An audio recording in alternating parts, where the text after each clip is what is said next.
राहुल एक छोटे से गांव का लड़का था जो उत्तर प्रदेश के एक गरीब परिवार में जन्मा था। उसके पिता ईंट भट्टे में मजदूरी करते थे और माँ दूसरों के घरों में काम करके जैसे तैसे घर चलाती थी।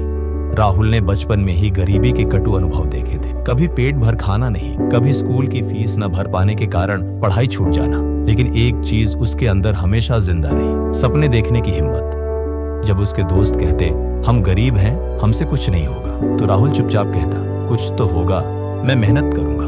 15 साल की उम्र में राहुल ने गांव छोड़ने का फैसला लिया। वो दिल्ली आया, जेब में सिर्फ 300 रुपए और आंखों में एक सपना, जिंदगी बदलनी है। शुरुआत में उसे एक ढाबे में बर्तन धोने का काम मिला। दिन में 12 से 14 घंटे काम, रात को फुटपाथ पर सोना। एक दिन उसने ढाबे के मालिक को ऑनलाइन ऑर्डर लेते देखा। राहुल ने पूछा ये कैसे होता है? मालिक ने कहा जमाना बदल गया है, अब सब कुछ मोबाइल से होता है। वो दिन राहुल की जिंदगी की दिशा बदलने वाला था। राहुल ने सोचा कि वो भी कुछ सीखेगा, लेकिन कैसे? ना पैसे, ना कोई मार्गदर्शक और ना ही कोई डिग्री। कुछ लोगों ने मजाक उड़ाया, तू तो बर्तन धोता है, मोबाइल ऐप बना लेगा। वो एक पल को डर गया, हारा सा महसूस किया, लेकिन अंदर की आवाज कहती रही खुद पर भरोसा रखो। एक रात राहुल की मुलाकात पार्क में एक बुजुर्ग आदमी से हुई जो रिटायर्ड प्रोफेसर थे। बातचीत के दौरान जब राहुल ने अपनी कहानी और सीखने की चाह बताई तो वो प्रभावित हुए। उन्होंने राहुल को इंटरनेट, यूट्यूब और मुफ्त ऑनलाइन कोर्सेज के बारे में बताया।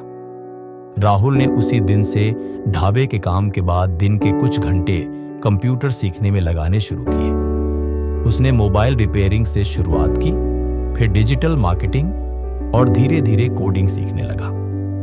सीखने के 1 साल बाद राहुल ने एक छोटी सी वेबसाइट बनाने की कोशिश की अपने इलाके के स्ट्रीट वेंडर्स के लिए।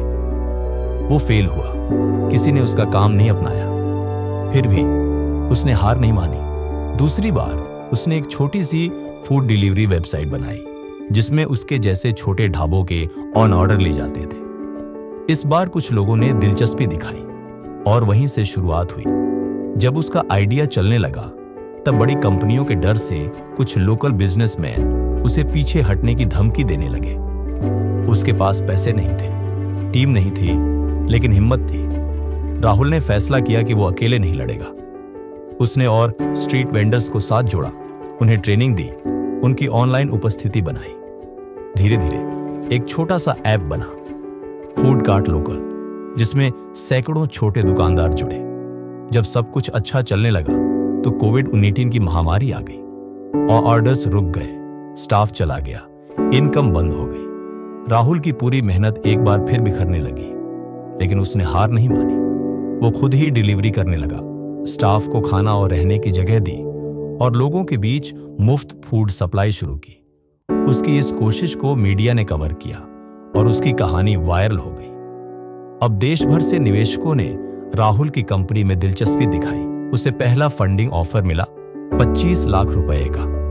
राहुल ने उस पैसे से तकनीक में सुधार किया, नई टीम बनाई और कंपनी को दूसरे शहरों तक बढ़ाया। आज फूड कार्ट लोकल 25 से ज्यादा शहरों में काम कर रही है और राहुल की खुद की नेट वर्थ 15 करोड़ रुपए से ऊपर है। राहुल अपने गांव वापस गया, जहां कभी उसे स्कूल से निकाला गया था।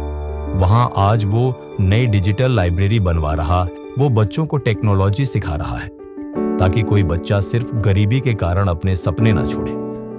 राहुल अब सिर्फ एक करोड़पति नहीं है, वो लाखों लोगों की प्रेरणा बन चुका है। जब उससे लोग पूछते हैं तूने ये कैसे किया, तो वो मुस्कुराकर एक ही बात कहता है खुद पर भरोसा रखो, बाकी दुनिया धीरे धीरे मानने लगती है। मूल सीख, मोरल, कभी भी अपनी गरीबी, हालात या समाज की सोच को अपनी सफलता की सीमा मत बनने दो। अगर खुद पर भरोसा है तो रास्ते खुद बनते हैं।